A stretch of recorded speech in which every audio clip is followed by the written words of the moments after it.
Hi again, it's me, Cinnamon. I'm a 24-year-old working a corporate job who loves all things personal finance, especially budgeting. And today I'll be budgeting my second paycheck of November. I'll go over what I did with my first paycheck of November briefly. So, with that paycheck, I was able to first put some aside for my reimbursement. So, I got my transportation reimbursed and I got two of my phone bills reimbursed. So, that is why this is higher than it typically is because I have 3 reimbursements in this category.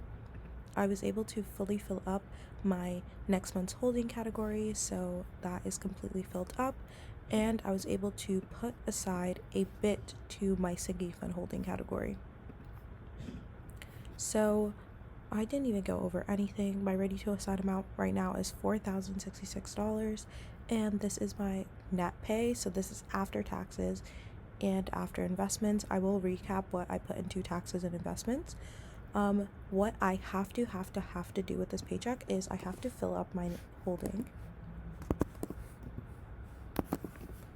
So now I'm fully filling it up, and the available is over what I just assigned now because I have some rollovers from last month. And next I have to put money into my giving category. I don't have a dedicated one right now. I will be reworking that for my 2025 budget. I think most of my giving has been going into my good daughter category, so I'll just keep that consistent, even though it's going to get a little bit confusing because a few things are happening in that category in December.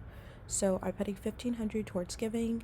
I like giving in December on Giving Tuesday, which is going to be December 3rd. A lot of the organizations I give to do different things for Giving Tuesday, and usually when I give donations, then someone within the organization matches that donation, and then I get my company to also match the donation.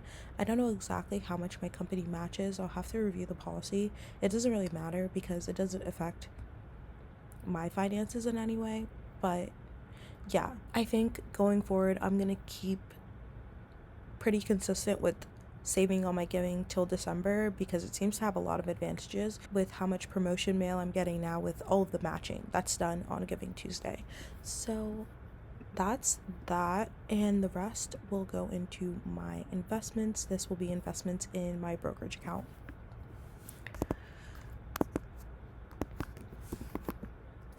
Okay.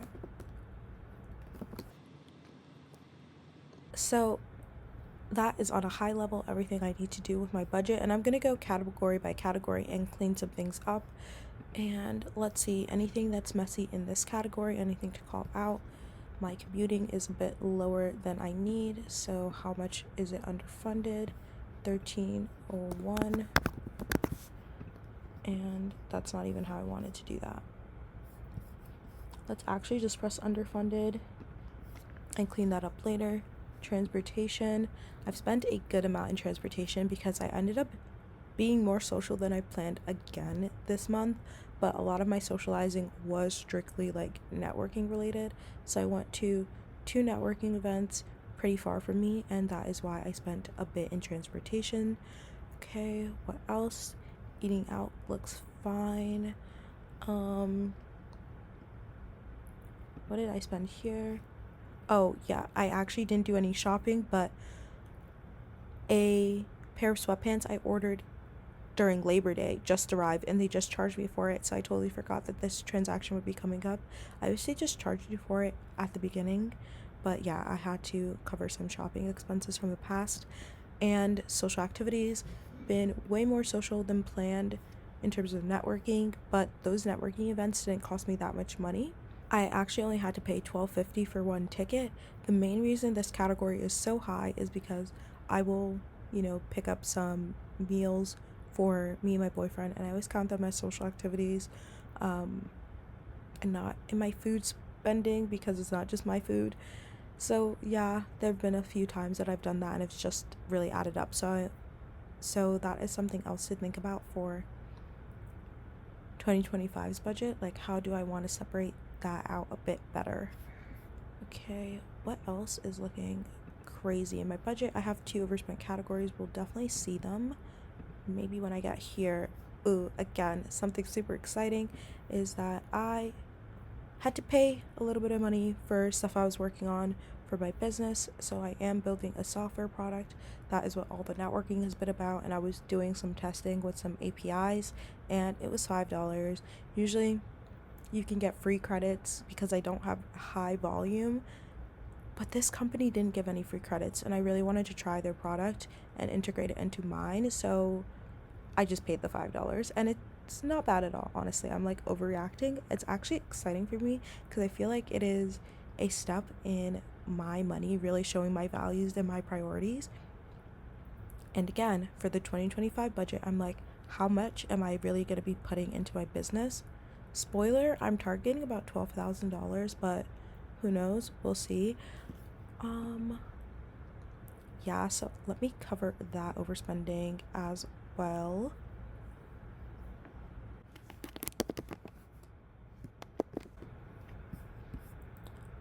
I can't cover with ready to assign. Okay, I will just put it like this. Next, I have some overspending because of buying flights. So I bought the flights for me, my boyfriend, and his brother, and I actually think we are not even going to be making these flights. So they're still going to have to reimburse me for that at some point. I'll just like do the Venmos before the end of the month so my budget looks good, but for now I'm just leaving this overspending as a reminder that I need to send out the Venmo requests. And that should be all. Okay, so let's fix my overspending with my discretionary holding category, or not how I wanted to do it. Let's actually undo what I just did because I wanted to cover this overspending with my skill development category. Nice. Let's cover this overspending with my transportation category. And how much do I have left in transportation? Because I do have one more social activity with a former coworker. I have $43. That should be fine. Everything here looks pretty good. Social activities is super low. Why is it so low? Oh, yeah, I have to cover from my eating out. I've been moving money from eating out to cover what I've spent with my boyfriend. Have I been moving it from eating out, or have I just been moving it from discretionary? I've just been moving it from discretionary, so I have to move $38.97.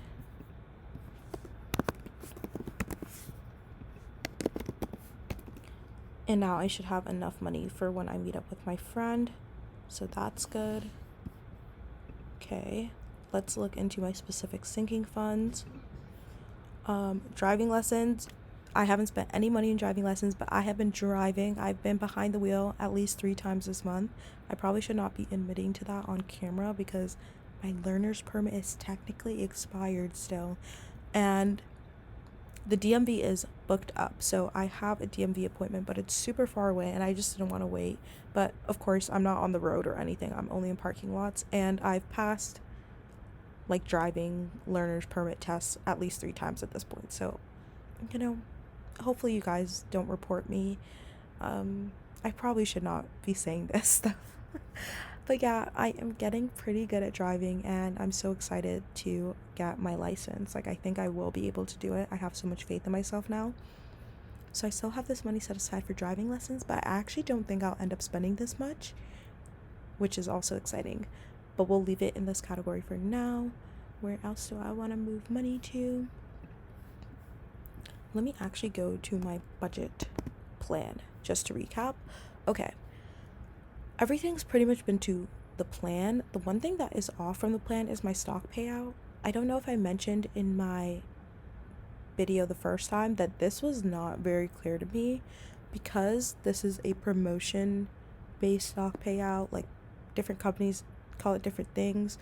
Promotional vest or refreshers or all these things. I honestly don't understand what's happening, but they didn't break out in my new compensation package they broke out the days of my stock payout, but they didn't break out the exact stock units I would be getting on each day. So I kind of was reverse engineering it myself on what would make sense. But I guess they're doing something that doesn't make sense, which is on my, not my next stock payout, but on my next stock payout, I'm getting like double the payout to cover what I did get in November, possibly.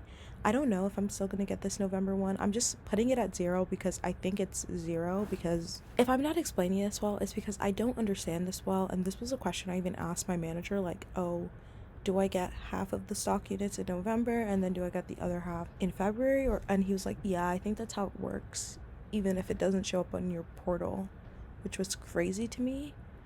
But I guess if it's not in your portal, you don't get it. That seems to be the answer, and I'm getting double what I initially thought I'd be getting in February. Anyway, all that is to say, I'm probably not hitting my goals in the year of 2024 anymore, but all in all, looking at like my lifetime income, everything's gonna add up to what the company said it was gonna add up to, right? Okay, so that is 0 for now. Let's put in what I put for my giving allowance. I did figure out how I'm gonna divvy this up, but that's gonna be done in November. My sinking fund allowance. So this is all I have left to invest. That should pretty much add up. I'll double check it. But let's go to my core spending to see if there's anything else I need to account for. So I'm not getting these supplements anymore. I could still get them. Ultrasonic cleaner I may still get. Friendsgiving is up in the air. What else? Did I have anything else I was specifically calling out? Learner's permit, I have to wait. My appointment is later in the year. Furniture removal, nothing on that. Bike return is probably not happening. Doctor's appointments, do I have money set aside for that? I'll double check that. And sinking funds, I wanted to put 600 into my New York sinking fund, so let's go ahead and do that.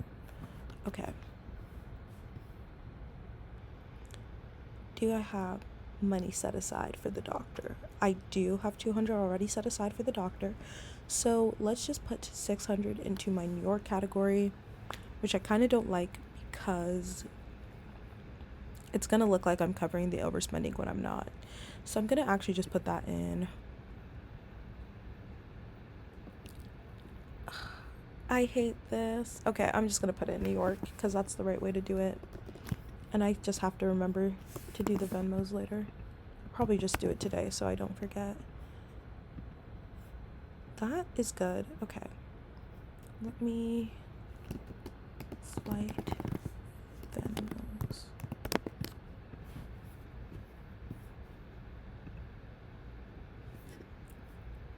What else? I have some money left over in my holding. I always like to do a quick glance to just look at all of the money I have left over, because that is the main thing that like makes me feel relaxed with my budget, is like all of the free money I get to play with, and that just buffers me.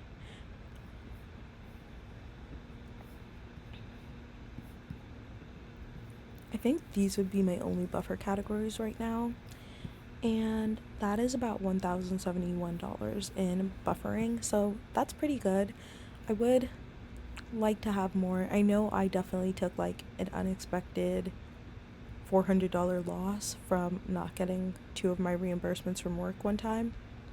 I haven't really fully gotten over it because I'd love for this to be slightly higher, especially before traveling, but I know all of my categories as is cover what I need, so everything should really be good, right?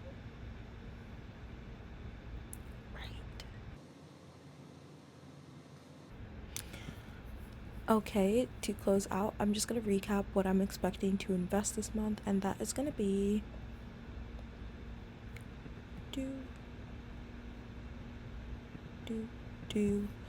I have to make $2,356 more in investments, and I've already invested $2,299 in my pre-tax accounts. So yeah, I guess all in all that will come out to $4,655.76 invested. Oops, I could have just used these numbers right here. ynab. So many shortcuts. Given that I might not be getting the stock payout in November, who knows? Let's just see what I would have to invest in December to be on track for my goals. $7,000, which is just not happening. So yeah, it looks like I am going to be missing my goal this year, but that's fine. It has to be fine because it's already done. There's nothing I can do to change the numbers at this point. So I'm just going to focus on getting back to working on my main goal right now, which is increasing my income. And I'm doing that by working on my own product, which is going super well. And I want to definitely make a video, maybe not on this channel, maybe start a whole new channel just documenting what it is to build a software product, because I feel like no one really gets into the nitty-gritty of the process sometimes. And then the second thing I've been doing through all my networking is I've had a bunch of recruiters reach out to me. One thing that's been super funny, or like not funny, but just crazy to see, is that literally I see on the news one day, boom, this big tech company, not big, decently sized tech company, does layoffs, and then the very next day there's a recruiter from that company DMing me like, oh, we think you'd be a good fit for some roles. I'm just like, what is actually going on? And I'm obviously not going to entertain a company like that. So there are just crazy things happening like that. I have some really good contacts coming through for different things that might also aid in a complete career pivot. And then a lot of contacts just do the same thing at different companies for more money, possibly. I don't know. Right now, though, all I can really think about and focus on is my business. So yeah, I can't wait to like share more about that with you guys. I feel like, especially with the $5 I just put into paying for like using an API, which is how basically different apps can talk to each other and get data from each other. It's like such a small amount of money, but it feels like such a big sign of my commitment to my project. I don't know. I'm just so excited. So thank you guys for checking in on my budget with me, and I hope to see you guys later in this month, because that would mean I got my stock payout. Okay, bye guys.